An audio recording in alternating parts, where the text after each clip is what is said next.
La finance peut-elle venir au secours de la biodiversité? C'est la question qu'on va se poser avec notre invité, c'est Yann Loin. Bonjour Yann. Bonjour Fabrice. Vous êtes directeur commercial de Pictet AM France et avec vous, on va parler biodiversité. C'est assez étonnant, voilà, parler finance et biodiversité et pourtant vous avez fait un travail très sérieux chez Pictet sur ce sujet. Oui, effectivement, c'est étonnant, mais c'est primordial. C'est-à-dire que nous avons, fort du partenariat Finbio que nous avons initié avec l'Institut de résilience de Stockholm en 2022, qui est un partenariat de recherche scientifique qui vise à trouver des solutions concrètes, quelque part, pour répondre à cette problématique de perte du capital humain. Nous avons travaillé sur le thème de la biodiversité parce qu'aujourd'hui, la biodiversité devient un facteur d'impact très important dans les valorisations des entreprises. Les gérants de fonds d'investissement, les investisseurs de manière plus générale, ont besoin d'éléments concrets, d'études qui soient approfondies Oui. pour justement justifier une prime d'impact sur la biodiversité à appliquer sur la valorisation des entreprises. Et c'est dans ce cadre-là que nous avons développé une méthodologie qui s'appelle ESI, donc Earth System Impact, dans le cadre du partenariat et du programme Biofin, et qui vise à apporter des solutions nouvelles en matière d'impact sur la biodiversité, de calcul de l'impact, Oui. puisque les méthodologies qui étaient à notre disposition jusqu'à aujourd'hui n'étaient pas forcément pertinentes. C'était des méthodologies statiques, c'est-à-dire qu'on n'intégrait pas quelque part les interactions entre les systèmes naturels de la Terre, c'est-à-dire la relation entre la biosphère et l'atmosphère. Et puis ce sont des études qui, pour la grande majorité, étaient imparfaites parce que les observations, les prélèvements, les identifications de la biodiversité nécessitent beaucoup de moyens humains, et c'est vrai que ces bases sont plutôt incomplètes. Et puis ce sont des études aussi et des méthodologies qui étaient globales et non pas régionales, et aujourd'hui on arrive à établir une cartographie complète d'une entreprise par actif économique qui nous permet d'avoir une vision beaucoup plus fine de l'impact en matière de biodiversité des entreprises. Voilà, vous êtes allé dans ce détail, dans cette finesse d'analyse, effectivement. On peut se dire qu'il y aura des entreprises vertueuses qui vont être en faveur, ou du moins qui vont avoir des actions pour préserver cette biodiversité, et puis d'autres voilà, qui vont souffrir peut-être d'une décote. C'est ça aussi qu'il faut calculer. Exactement, l'objectif était véritablement d'appliquer un facteur d'impact à la valorisation des entreprises.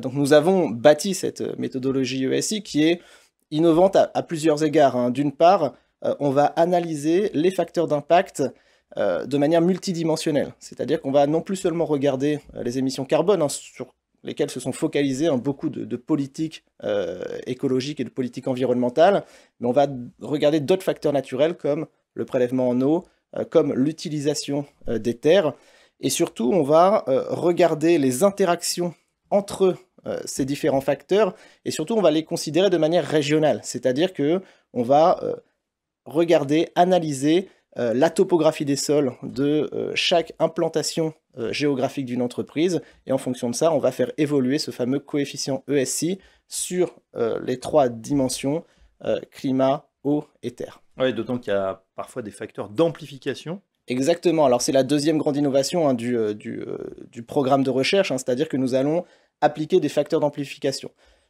Pourquoi? Parce que nous constatons qu'il y a une interaction complexe qui s'organise entre ces différents facteurs. Je prends l'exemple très simple d'une entreprise qui installerait un site de production. Imaginons que cette entreprise s'installe en Amazonie plutôt qu'en Australie. Eh bien, d'une part, lorsque vous allez défricher les forêts en Amazonie, vous allez avoir un impact sur les trois facteurs beaucoup plus important, c'est-à-dire que vous allez utiliser une forêt qui est un puits carbone à destination d'un site industriel, vous allez modifier la gestion des eaux et en tout cas le ruissellement des eaux. On va avoir un impact aussi sur le captage carbone par rapport à un autre site qui aurait été installé dans une région beaucoup moins impactée par la perte de biodiversité. Mais ce qu'on constate, c'est qu'il y a un facteur d'entraînement entre ces différentes analyses et effectivement, le changement d'utilisation des terres va avoir un facteur beaucoup plus important sur le ruissellement des eaux. Et donc, ce n'est pas additionné, mais c'est vraiment une multiplication de ces facteurs-là que l'on essaie de constater et de pondérer dans nos facteurs ESI. Voilà, alors je rappelle que Yann Loin, notre invité, n'est pas géographe ou géologue, mais bien directeur commercial de Pictet. Alors justement, fort de cette analyse, comment vous l'utilisez chez Pictet? Comment ça va guider finalement votre gestion?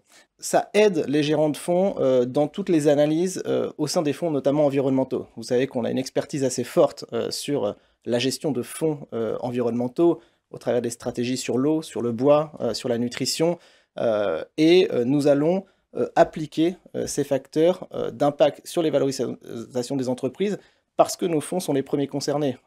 Ce seront des filtres en quelque sorte que vous allez appliquer? Ce sont des filtres qui permettent d'avoir une analyse beaucoup plus fine et surtout beaucoup plus régionalisée et en fonction à chaque fois de l'état actuel des systèmes terrestres. C'est-à-dire que nous avons aujourd'hui des entreprises, on peut prendre le cas, on a fait le cas très simple de l'industrie minière par exemple. On a analysé 200 sites de production et d'extraction minière, et on se rend compte que, contrairement à ce qu'on croyait jusqu'à aujourd'hui, pour seulement 50% d'entre elles, les émissions carbone sont la principale cause de dégradation de la biodiversité.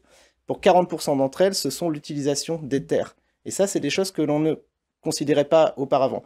Donc on va pouvoir cartographier les actifs économiques de chaque entreprise et en fonction de ça, établir une base de discussion avec les entreprises, parce qu'au-delà de la méthodologie, ce qui est important aussi de noter chez Pictet, c'est que nous avons l'influence, c'est-à-dire que Pictet aujourd'hui est leader mondial en matière de gestion d'encours article 9, nous détenons à peu près 8 à 9% de parts de marché, donc nous avons la possibilité, la capacité de faire évoluer les choses au sein des entreprises et d'avoir un poids important au sein des conseils d'administration.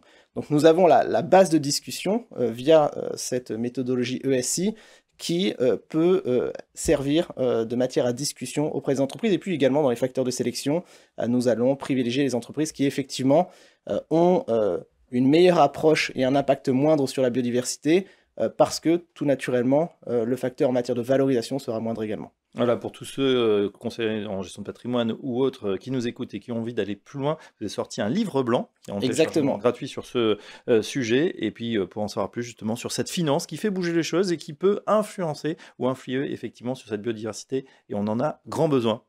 Merci Yann Loin. Merci Fabrice. Je rappelle que vous êtes directeur commercial de Pictet AM France, et à très bientôt dans Gestion de Fortune. Merci.